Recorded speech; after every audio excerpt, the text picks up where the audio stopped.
America में जाकर नौकरी करता है तो अमेरिका की ही किसी संस्था की बढ़ोतरी करता है ना, अमेरिका की ही समृद्धि बढ़ाता है ना। तो वो जाकर जो अमेरिका की समृद्धि बढ़ाता है, अगर वो अमेरिका नहीं जाता, भारत में रहता, तो शायद भारत की समृद्धि बढ़ाता, और भारत की समृद्धि बढ़ाता तो अपने देश को आगे बढ़ाता। वो ऐसा नहीं करता, हमारे दुश्मन की समृद्धि बढ़ाता। और अमेरिका में तो एक एक ऐसे बड़े रिसर्च इंस्टीट्यूट हैं जहां पर 60% तक वैज्ञानिक भारत के हैं, जो रात दिन वहां काम करते हैं, माने अमेरिका को आगे बढ़ाते हैं, अपने देश को पीछे ले जाते हैं। ऐसे दुश्मन देश अमेरिका को हिंदुस्तान में से मदद होती है। एक और मदद हम करते हैं अमेरिका को। सवेरे से शाम तक हिंदुस्तान में कुछ करोड़ ऐसे हिंदुस्तानी हैं जो अमेरिकी कंपनियों का माल खरीदते हैं और हजारों करोड़ रुपए अमेरिका को देते हैं हर दिन। हमारे देश में अमेरिका की बहुत सारी कंपनियों के धंधे चलते हैं। जैसे हमारे देश में एक अमेरिकन कंपनी है, उसका नाम है पेप्सी कोला। उसका गांव गांव में धंधा चलता है, वो पानी की बोतल बेचती है कोल्ड ड्रिंक्स के नाम पर। ऐसी एक दूसरी अमेरिकन कंपनी है, उसका नाम है कोका कोला। एक तीसरी अमेरिकन कंपनी, उसका नाम है कॉलगेट पामोलिव। एक चौथी अमेरिकी कंपनी है हमारे देश में, वो सिगरेट बेचती है, विल्स। एक पांचवी अमेरिकन कंपनी है, वो हमारे देश में मीट बेचती है, कैप्टन कुक। ऐसी एक छठी अमेरिकी कंपनी है, वो विक्स बेचती है, उसका नाम है प्रॉक्टर एंड गैम्बल। ऐसी एक सातवीं अमेरिकी कंपनी है हमारे देश में, वो पाव रोटी बेचती है, बड़ा पाव, उसका नाम है मैकडोनाल्ड। ऐसी एक अमेरिकन कंपनी है, उसका नाम है केंटकी फ्राइड चिकन। और ऐसी सैकड़ों की संख्या में कंपनियां। और हमारे देश के लोग क्या करते हैं कि इन्हीं कंपनियों का माल खरीदते हैं और हिंदुस्तान का हजारों करोड़ रुपए अमेरिका को देते हैं। कैसे देते हैं? पेप्सी कोला और कोका कोला नाम की दो अमेरिकन कंपनियां पानी की बोतल बेचती हैं गांव गांव में 10 रुपए की। लहर Pepsi, Lehar 7 up, Coca Cola, Thums Up, Limca, ये सारी बोतलें 300 मिलीलीटर की हैं पानी की, 10-10 रुपए में गांव गांव में बिकती। लेकिन ये 10 रुपए में बनती नहीं है। गांव गांव में पेप्सी और कोका कोला की बिकने वाली 10 रुपए की बोतल फैक्ट्री के अंदर मात्र 70 पैसे में बनती है। अब होता क्या है कि अमेरिकी कंपनी 70 पैसे के पानी को हिंदुस्तान के गांव गांव में 10 रुपए का बेचती है। अब आप सोचो, 70 पैसे का पानी वो 10 रुपए में बेचते हैं और हमारे देश के कुछ पागल लोग उसे पीते हैं। और पीने के बाद क्या करते हैं? एक बोतल पे 9 रुपए 30 पैसे मुनाफा अमेरिकी कंपनी को देते। अमेरिकी कंपनी उसमें से थोड़ा सा टैक्स देती है भारत सरकार को, और जो बेचने वाला दुकानदार है उसको थोड़ा सा प्रॉफिट देती है। तो भारत सरकार को टैक्स और बेचने वाले दुकानदार को प्रॉफिट दोनों निकाल दिया जाए तो वो 2 रुपए 30 पैसे बैठता है, और 70 पैसे बोतल बनाने की कीमत। माने अमेरिकी कंपनी का 3 रुपए खर्चा होता है और वो एक बोतल बेचकर 7 रुपए कमाते हैं। और एक साल के अंदर पेप्सी कोला और कोका कोला दोनों अमेरिकी कंपनियां इतने बोतल बेचते हैं कि उनको 540 करोड़ रुपए नेट प्रॉफिट हो जाता है।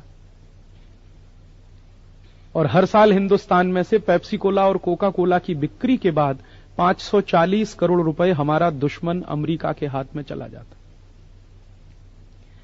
माने जितने लोग हिंदुस्तान में पेप्सी और कोका कोला पी रहे हैं वो देश से क्या गद्दारी कर रहे हैं उनको शायद खुद नहीं मालूम कि वो अपने खून पसीने की कमाई का पैसा दुश्मन को दे रहा।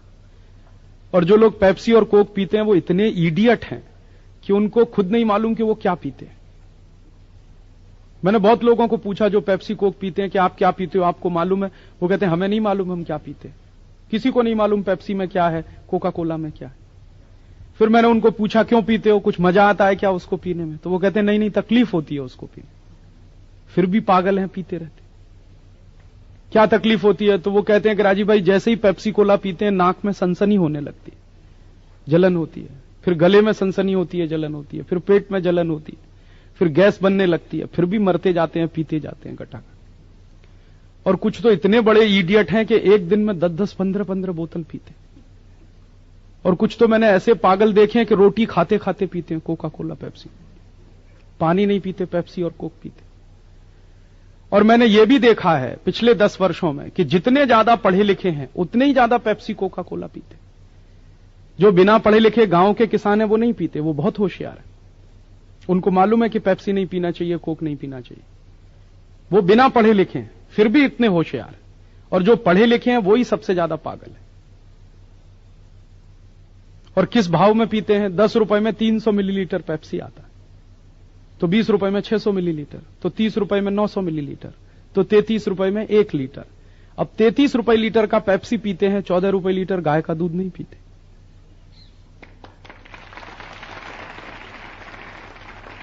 अब जो पढ़े लिखे बेवकूफ 14 रुपए लीटर गाय का दूध ना पिए, 33 रुपए लीटर पेप्सी पिए और पीने के बाद भी मजा नहीं आए, सनसनी हो शरीर में, उनको इडियट कहें कि स्मार्ट। और उनके कारण हिंदुस्तान का हर साल 540 करोड़ रुपए दुश्मन अमेरिका को चला जाता। हमारे देश में इस पेप्सी कोला कंपनी का एक धंधा और भी चलता है। यह कंपनी हमारे देश में बटाटा चिप्स बेचती है, उसका नाम है रफल्स, और एक पैकेट रफल्स का 15 रुपए का आता है। अब आप सोचो, 15 रुपए का एक पैकेट रफल्स का आता है, उसमें 40 ग्राम बटाटा चिप्स निकलता। अब 40 ग्राम बटाटा चिप्स 15 रुपए का, तो 80 ग्राम हो गया 30 रुपए का, तो 100 ग्राम हुआ 37 रुपए 50 पैसे का, तो 1 किलो हो गया 370 रुपए का। अब आप सोचो 370 रुपए किलो बटाटा चिप्स और 5 रुपए किलो बटाटा, 1 किलो बटाटा 5 रुपए का, 1 किलो बटाटा चिप्स 370 रुपए, कितने हजार टका मुनाफा है। वो सब अमेरिका जाता है। एक अमेरिकी कंपनी है हमारे देश में, वो विक्स बेचती है, उसका नाम है प्रॉक्टर एंड गैम्बल। हर एक गांव में विक्स की 25 ग्राम की शीशी 38 रुपए की बिकती है। अब 38 रुपए में 25 ग्राम विक्स है, तो 50 ग्राम हो गया 76 रुपए का, तो 100 ग्राम 152 रुपए का, तो 1 किलो हो गया 1520 रुपए का। 1520 रुपए किलो विक्स मिलता है और 150 रुपए किलो गाय का घी। जितने में 10 किलो गाय का घी आएगा उतने में 1 किलो विक्स आता। और कुछ पढ़े लिखे पागल हैं जो गाय का घी नहीं खाते लेकिन विक्स लगाते। और मैं पूछता हूं क्यों लगाते हैं, तो वो कहते हैं सर्दी जुकाम ठीक होता है। दुनिया में सर्दी जुकाम ठीक करने की आज तक कोई दवा नहीं है। सर्दी जुकाम की दवा हो नहीं सकती, क्योंकि सर्दी जुकाम बीमारी नहीं है, इन्फेक्शन है, और इन्फेक्शन ठीक करने का काम शरीर खुद कर लेता है। कई बार आपको सर्दी जुकाम हुआ है, आप कुछ मत करिए, गर्म पानी पीते रहिए, 3 दिन में ठीक हो जाएगा। लेकिन विक्स लगाया तो 10 दिन ठीक नहीं होगा, यह गारंटी मैं दे सकता हूं। आप पूछोगे क्यों? विक्स में पता है क्या है? Petroleum jelly. और पेट्रोलियम जेली क्या होता है? आप कभी अपने शरीर पर पेट्रोलियम जेली लगा लीजिए तो आपके शरीर के जितने रोम छिद्र हैं सब बंद हो जाएंगे। तो आपने नाक में पेट्रोलियम जेली लगा ली तो उसके भी रोम छिद्र बंद हो गए, तो जुकाम तो चोक और हो जाएगा और परेशानी होगी आप। लेकिन हैं लोग पागल जो टेलीविजन का जाहिरात देख देख के विक्स खरीदते रहते हैं, लगाते रहते हैं। 1520 रुपए किलो में आप घर में बनाइए, अगर विक्स तो 150 रुपए किलो में बनता है, उसको कंपनी 1500 रुपए किलो में बेचती है। आप सोचो कितने हजार टका मुनाफा। ऐसी एक अमेरिकी कंपनी है, वो सिगरेट बेचती है, उसका नाम है विल्स। 12 पैसे में एक सिगरेट बनती है, 2 रुपए की बिकती है। और एक साल में यह कंपनी 60 अरब सिगरेट बेचती है। 1 अरब में 100 करोड़ होता है, 60 अरब में 6000 करोड़। 6000 करोड़ सिगरेट हिंदुस्तान के 100 करोड़ की लोक संख्या वाले देश में बिकती है हर साल। और एक सिगरेट पे आप सोचो 1 रुपए 80 पैसे भी मुनाफा है, तो 6000 करोड़ सिगरेट पे मुनाफा बड़े आराम से 10 से 12,000 करोड़ रुपए का। इसका अर्थ क्या हुआ कि जो लोग विल्स पीते हैं वो खुद तो मरने ही वाले हैं, देश को भी मारेंगे। खुद तो मरेंगे क्योंकि विल्स पीने से कैंसर होगा, फेफड़े गल जाएंगे। देश को क्या मारेंगे? पैसा हिंदुस्तान का अमेरिका चला जाएगा। और जो विल्स पी रहा है वो मरेगा, बाजू वाला उसके पहले मरेगा। क्योंकि विल्स पीने वाला तो धुआं बाहर फेंक देता है, बाजू वाला पूरा खींच लेता है उसको।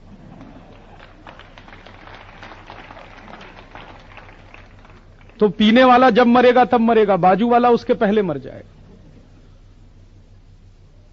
ऐसे उल्टे धंधे में हमारे देश के लोग लगे। दुनिया के सब देशों में सिगरेट की बिक्री कम हो रही है। इवन अमेरिका में सिगरेट की बिक्री कम हो रही है। यूरोप के देशों में सिगरेट की बिक्री कम हो रही है, क्योंकि जन जागृति लोगों में आ रही है, सिगरेट नहीं पीनी चाहिए। और हिंदुस्तान में धड़ल्ले से सिगरेट की बिक्री बढ़ रही है। मैंने बहुत रिसर्च किया इस बात पर कि हिंदुस्तान में सिगरेट की बिक्री क्यों बढ़ती है। तो पता है रिसर्च में मुझे क्या मिला? हमारे देश की पूरी क्रिकेट टीम सिगरेट के लिए जाहिरात करती है, इसलिए सिगरेट की बिक्री बढ़ती है। आपको मालूम है जितने नालायक क्रिकेट खिलाड़ी हैं सब सिगरेट का जाहिरात करते हैं। हमारी पूरी क्रिकेट टीम विल्स का ही जाहिरात करती है। आप जब भी देखो क्रिकेट का मैच होगा, हर एक खिलाड़ी विल्स का स्टिकर लगा के खेलता है। या तो वहां पर विल्स का स्टिकर होगा, या छाती पर विल्स का स्टिकर होगा, या इधर होगा, इंडिया पीछे होगा, विल्स आगे। आप बोलते हो कि राजीव भाई ये क्रिकेट खिलाड़ी देश के लिए खेलते हैं। कोई देश के लिए नहीं खेलता, विल्स के लिए खेलते हैं। विल्स बिकना चाहिए, इसके लिए क्रिकेट का मैच होता है। और जितनी बार क्रिकेट का मैच होता है उतनी बार विल्स का जाहिरात होता है। और बार बार जाहिरात देखकर हिंदुस्तान के नए नए बच्चे सिगरेट पीना सीख लेते हैं। क्यों सीखते हैं? वो कहते हैं सचिन तेंदुलकर कहता है विल्स पियो तो पीते, सौरभ गांगुली भी कहता है विल्स पियो तो पीते। और मैंने ये माहिती लेने की कोशिश की कि ये क्रिकेट खिलाड़ी ऐसा क्यों करते हैं, तो पता चला विल्स कंपनी कुछ करोड़ रुपए इन खिलाड़ियों को देती है। विल्स कंपनी हमारे देश में से 10-12 हजार करोड़ रुपए कमाती है, उसमें से 10-20 करोड़ रुपया इन क्रिकेट खिलाड़ियों को दे देती है। बाकी सब मुनाफा वो अपने घर में रखती है। और ये खिलाड़ी उतने में ही बिक जाते हैं, अपनी आत्मा बेचते हैं शरीर के साथ साथ, हिंदुस्तान की आत्मा बेचते हैं हिंदुस्तान के साथ साथ, और ये धंधे में लगाते हैं विल्स का। और आप देखिए कि हिंदुस्तान की क्रिकेट टीम के सारे खिलाड़ी चुन चुनकर अमरीकी कंपनियों का ही जाहिरात करते हैं। सचिन तेंदुलकर सबसे ज्यादा जाहिरात करता है पेप्सी कोला की, फिर करता है कॉलगेट की, फिर करता है वीजा पावर की, फिर करता है स्टैंडर्ड चार्टर्ड की। माने जिस सचिन तेंदुलकर को आप हीरो मानते हैं वो हिंदुस्तान का सबसे बड़ा विलेन है।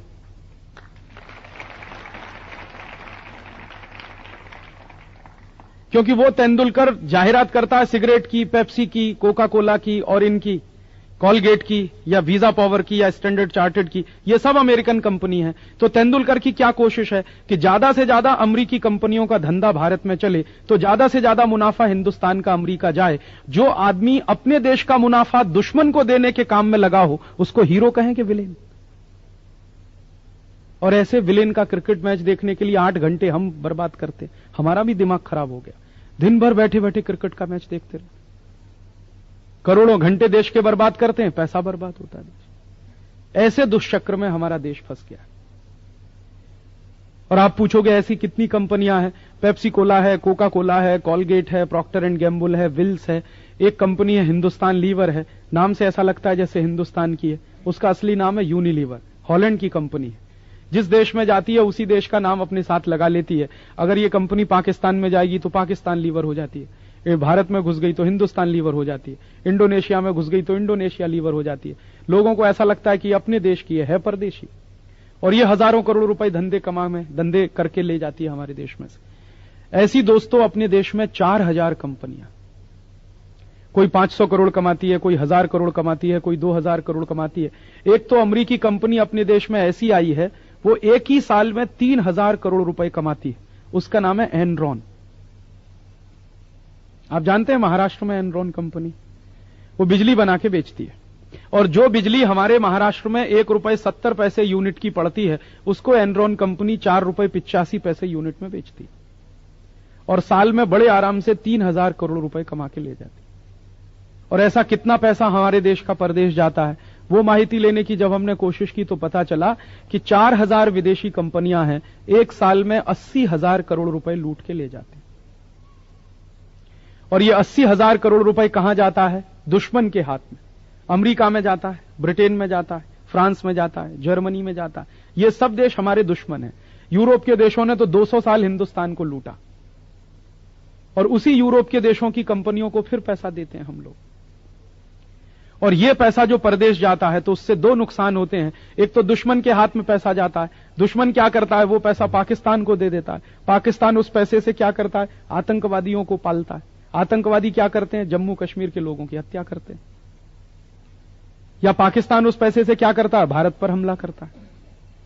और दूसरा नुकसान क्या होता है कि हर साल अपने देश का अगर 80,000 करोड़ रुपए परदेश जाता है तो अपने देश का खजाना खाली हो जाता है। खजाना खाली हो जाता है तो सरकार क्या करती है? विदेशी कर्ज लेकर आती है। एक सरकार विदेशी कर्ज लाती है, दूसरी उसका ब्याज चुकाने के लिए कर्ज लाती है। कर्ज हर साल बढ़ता चला जाता है। आजादी मिली थी 1947 में तो 1 पैसे का विदेशी कर्ज नहीं था। अब आजादी मिलने के 52-53 साल के बाद हिंदुस्तान के हर एक बच्चे के ऊपर 6500 रुपए का विदेशी कर्ज। और यह विदेशी कर्ज इतना हो गया है कि हर साल इसका ब्याज देने के लिए सरकार को कर्ज लेना पड़ता है। कभी कभी ब्याज देने के लिए कर्ज नहीं मिलता तो हिंदुस्तान का सोना बेचना पड़ता है। 1990 के साल में हमारे देश में एक ऐसी सरकार बनी जिसको विदेशी कर्जे का ब्याज चुकाने के लिए देश का सोना बेचना पड़ा। और कितना? 20 मीट्रिक टन आप समझते हैं 20 मीट्रिक टन कितना? 1 मीट्रिक टन में 1000 किलोग्राम होता है और 1 किलो सोना 4.5 लाख रुपए का आता है। तो 20,000 किलोग्राम सोना कितने का? उसके बाद एक दूसरी सरकार आई, उसने 47 मीट्रिक टन सोना बेचा। फिर अब की बार क्या हो रहा है? इस बार भी भारत सरकार को कर्जे का ब्याज चुकाने के लिए पैसा चाहिए, पैसे की कमी पड़ रही है। तो अब भारत सरकार ऐसा कर रही है कि हमारे देश की जो बड़ी बड़ी पब्लिक सेक्टर की कंपनियां हैं उनकी संपत्ति बेच रही है। इस वर्ष हमारे देश की 40 कंपनियां बिकने जा रही हैं कर्जे का ब्याज चुकाने। कौन कौन सी कंपनियां बिक रही हैं भारत की? आप किसी पेट्रोल पंप पे जाते होंगे, वहां एक नाम मिलेगा आपको, HP। उसका नाम है हिंदुस्तान पेट्रोलियम। हिंदुस्तान में पेट्रोल बनाने वाली ये सबसे बड़ी सरकारी कंपनी है, उसको भारत सरकार बेच रही है और एक अमेरिकी कंपनी उसको खरीद रही है। ऐसे ही एक दूसरी बहुत बड़ी कंपनी है, उसका नाम है इंडियन ऑयल कॉरपोरेशन। वो डीजल बनाने वाली सबसे बड़ी कंपनी, उसको सरकार बेचने जा रही है। वैसे एक कंपनी है IPCL, इंडियन पेट्रोकेमिकल्स लिमिटेड, उसको सरकार बेच रही है। ऐसी 40 कंपनियों को सरकार बेच रही है, तो पैसा मिलेगा, कर्जे का ब्याज चुकेगा। फिर क्या होगा? अगले साल फिर कंपनियां बिकेंगी, फिर अगले साल कंपनियां बिकेंगी। 5 साल के बाद क्या होगा इस देश में? हो सकता है 5 साल के बाद हमारी सोने की खदान बिके, चांदी की खदान बिके, कोलसे की खदान बिके, हीरे की खदान बिके। क्योंकि कंपनियां बेचने के बाद फिर बचेगा क्या सरकार के पास? यही बचेगा, ये बेचेंगे।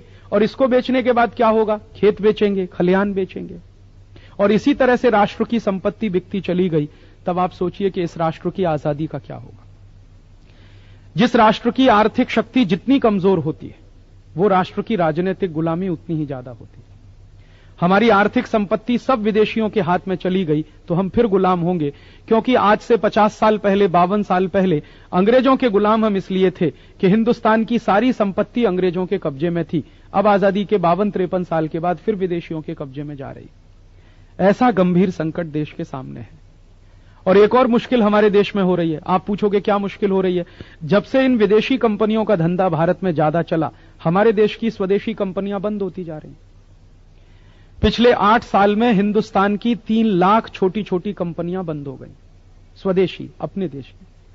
और उसमें काम करने वाले हमारे देश के 8 करोड़ मजदूर बेकार हो गए। और अगर ये ऐसे ही चलता जाएगा सिलसिला, तो अगले साल 2 साल में और 2-3 लाख कंपनियां बंद हो जाएंगी। क्योंकि इस वर्ष से क्या हो रहा है, विदेशी कंपनियों ने हमारे देश में तुअर की दाल बेचना शुरू कर दिया, गेहूं बेचना शुरू कर दिया, चावल बेचना शुरू कर दिया, कापूस बेचना शुरू कर दिया, केला बेचना शुरू कर दिया, सफरचंद बेचना शुरू कर दिया। माने जो काम हमारे देश का किसान करता था, जो खेती में उत्पन्न हमारे देश का किसान लाता था, अब उसको भी विदेशी कंपनियां बेचती हैं। और उसकी वजह से क्या होता है कि हमारे देश में विदेशी कंपनियों के खेती के उत्पन्न अगर बिकने लगे तो अपने देश के किसान का कोई नहीं खरीदेगा। क्यों नहीं खरीदेगा? हमारे देश में विदेशी कंपनी आकर जानबूझकर सस्ता माल बेचती है। जैसे एक विदेशी कंपनी हमारे देश में पामोलिन का तेल बेचती है। पामोलिन का तेल हिंदुस्तान में 20 रुपए लीटर में वो बेचती है। हमारे देश में सस्ते से सस्ता सिंगदाणे का तेल 40 रुपए लीटर का, परदेशी कंपनी 20 रुपए लीटर में बेचती है। तो हमारे देश में सिंगदाणे का तेल बिकता नहीं, तो सारे व्यापारी बर्बाद होते हैं जो सिंगदाणे का तेल पैदा करते हैं। ऐसे ही परदेशी कंपनी सस्ती तुअर की दाल बेच देती है, अपने देश की दाल मिलें बंद होती। ऐसे ही परदेशी कंपनी सस्ता गेहूं बेच देती है, अपने देश के किसानों का गेहूं पड़ा रहता है बाजार में। पिछले साल विदेशी कंपनियों ने 35 लाख टन गेहूं बेचा हिंदुस्तान में, और हमारे किसान का गेहूं बिका नहीं मार्केट में। किसान परेशान है, विदेशी कंपनियों का धंधा चलता है। और अभी 1 साल में अंदर, माने इसी साल में एक परदेशी कंपनी आ रही है हमारे देश में कापूस बेचने के लिए, और वो कंपनी कहती है 1200 रुपए क्विंटल में कापूस बेचेंगे हिंदुस्तान। तो अपने किसान का 2200 रुपए क्विंटल का कापूस कौन खरीदेगा? और हमारे देश का जो उद्योगपति है, व्यापारी है, वो क्या करेगा? जो कापूस खरीदने वाला उद्योगपति है वो तो ये बोलेगा कि मुझको तो 1200 रुपए क्विंटल का परदेशी कापूस पड़ता है सस्ता, मैं तो वही खरीदने वाला हूं।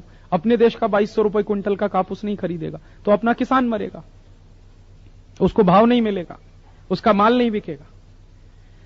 ऐसे संकट इस देश में बढ़ते चले जा रहे हैं। और इन प्रश्नों पर अगर आज हम लोगों ने कुछ नहीं किया तो हो सकता है कि 5 साल के बाद यह देश फिर से बर्बादी के रास्ते पे जाए। एक बार यह देश गुलाम हुआ था अंग्रेजों का, शायद अब की बार गुलाम होगा अमेरिका का, और गुलामी फिर से वापस आ रही है। मैं अफसोस पता है किस बात का करता हूं? भारत का इतिहास बहुत पढ़ा मैंने, बार बार पढ़ा, और मुझे एक ही बात का अफसोस होता है कि ईस्ट इंडिया कंपनी आई थी 1611 में और अंग्रेजों की सरकार बनी 1760 में। तो 1611 से 1760 माने 150 साल बाद अंग्रेजों ने सरकार चलाई। अगर हिंदुस्तानियों को 1611 के साल में यह अकल आ गई होती कि इस ईस्ट इंडिया कंपनी को भारत में मत घुसने दो, इसका धंधा मत चलने दो, तो क्या अंग्रेजों की सरकार बनती, चलती? क्या हम देश गुलाम बनते अंग्रेजों के? अगर 1611 के साल में ही लोगों ने यह बात सोच ली होती कि हम ईस्ट इंडिया कंपनी को भगा देंगे, अंग्रेजों का धंधा भारत में चलने नहीं देंगे, शायद यह देश कभी गुलाम नहीं होता। लेकिन वो गलती हुई हमारे लोगों से। हम सोते रहे, अंग्रेज धंधा करते गए, धंधा फैलाते गए, मुनाफा कमाते गए, उस मुनाफे से आर्मी बनाते गए, फौज बनाते गए, और जब अंग्रेज बहुत ताकतवर हो गए, देश के गांव गांव में उनकी जड़ें फैल गईं, तब हमको याद आया कि अंग्रेजों को भगाना चाहिए। फिर भगाया हमने, लेकिन कितना नुकसान हुआ। 90 साल तो आजादी की लड़ाई चलती रही, 1857 से 1947, लाखों शहीदों की कुर्बानी देनी पड़ी हमको। तो इसलिए आज मुझे यह लगता है कि यह गलती हमें दोहरानी नहीं चाहिए। आज ये विदेशी कंपनियां घुस रही हैं, अभी से हमको सावधान होकर इनको भगा देने की बात करनी चाहिए, नहीं तो थोड़े दिन के बाद ये इतनी ताकतवर हो जाएंगी कि शायद इनको भगाना बहुत नहीं कर सकते। हम क्या कर सकते? हम तो विद्यार्थी हैं, हम तो सिर्फ पढ़ते हैं, हम तो देश के लिए कुछ नहीं कर सकते। आप अगर ऐसी भाषा बोलेंगे कि हम तो देश के लिए कुछ नहीं कर सकते, तो क्या बाहर वाला आके देश के लिए करेगा? करना तो आपको ही पड़ेगा, क्योंकि देश आपका है। आप इस देश के हैं, देश आपका है, तो आपको ही करना पड़ेगा। और मान लीजिए आप ये भाषा बोलते हैं कि हम तो देश के लिए कुछ नहीं कर सकते, यही भाषा हमारे देश के सैनिकों ने बोलना शुरू कर दिया जो आर्मी में काम करते हैं कि हम तो देश के लिए कुछ नहीं कर सकते, तो क्या होगा?